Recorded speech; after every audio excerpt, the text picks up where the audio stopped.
Hi, I'm Trevor for Raised on Film, and today I want to talk about a rarely used cinematic technique, something I refer to as the film within a film. Keep the change, you filthy animal. Which might make you think of something like this famous scene from Home Alone, or Log Jammin'. Yeah, come on in. I'm not really sure exactly what's really wrong with the cable. That's why they sent me. I am an expert. Or Arnold Schwarzenegger's dramatic turn as Hamlet in Last Action Hero. To be or not to be. Not to be. Many films have utilized referencing films both fictitious and real to surprising effect.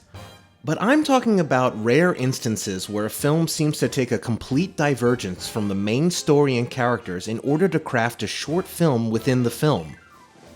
This scene features none of the main characters, instead briefly casting another lead for the small story about to unfold. It follows the traditional 3-act structure and has a different tone and visual style from the rest of the film.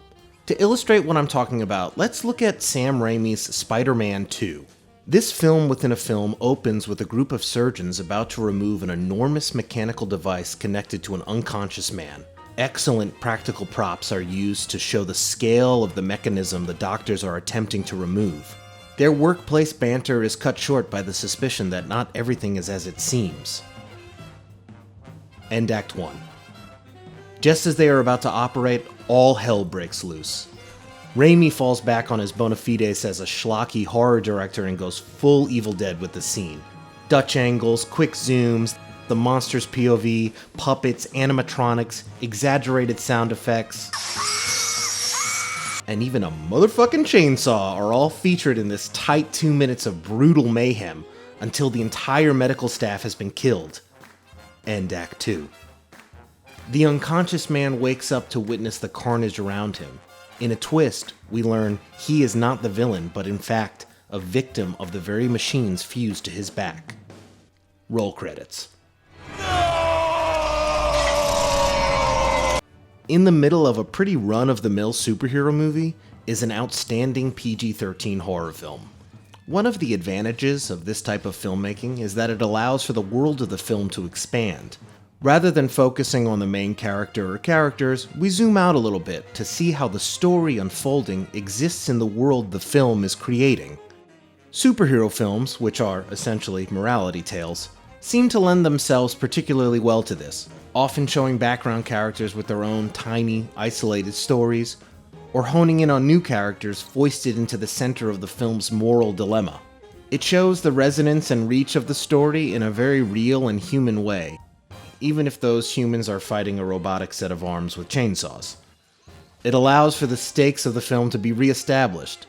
When this film within a film begins, we have no relation to any of these characters other than knowing that they are medical professionals. We can assert that they are good and somewhat heroic, even if they are making snarky comments at the expense of a man's suffering. But hey, gallows humor. This allows for a certain degree of mystery. Who are these people? Are they new and important characters? What does this have to do with the main thrust of the story? And are they expendable?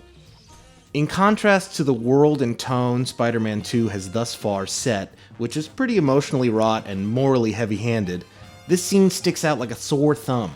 Thus far, the film has only hinted at this sort of over-the-top zaniness with moments like this. Hi, Pete.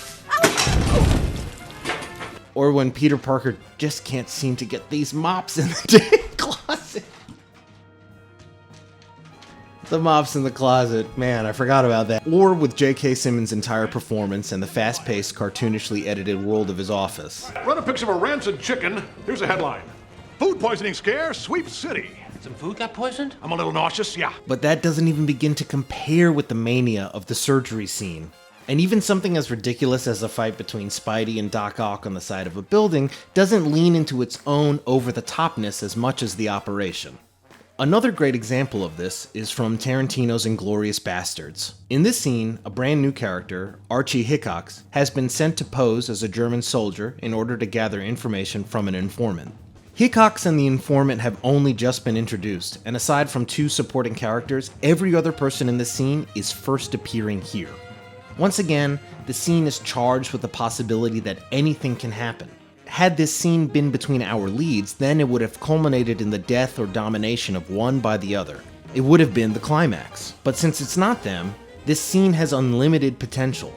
All we know is who is good and who is bad, and the scene actively warps that assumption by portraying our villains as spirited young men and our heroes as cold, calculating, and duplicitous, who would go so far as to kill a man begging on behalf of his newborn son.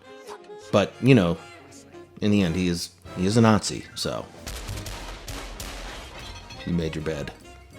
You're gonna sleep in it. This rarely employed technique is perfect for loading the screen with potential energy and blowing up the scale of the story being told. It not only allows for a divergence from the story, but also the tone and pace of the film. The film within a film in Inglourious Basterds is plopped more than an hour in and lasts 25 minutes. So why don't more filmmakers employ this method of filmmaking? I don't know. Probably because it is extremely difficult to sell and even more difficult to effectively execute. In all our searching, we could only think of a few of these films within a film. One of the most obvious being the Crimson Permanent Assurance from Monty Python and the Meaning of Life, which is a literal short film at the beginning of a film of short sketches. And maybe the best example of this out there is this unforgettable sequence from Silence of the Lambs. Oh, God.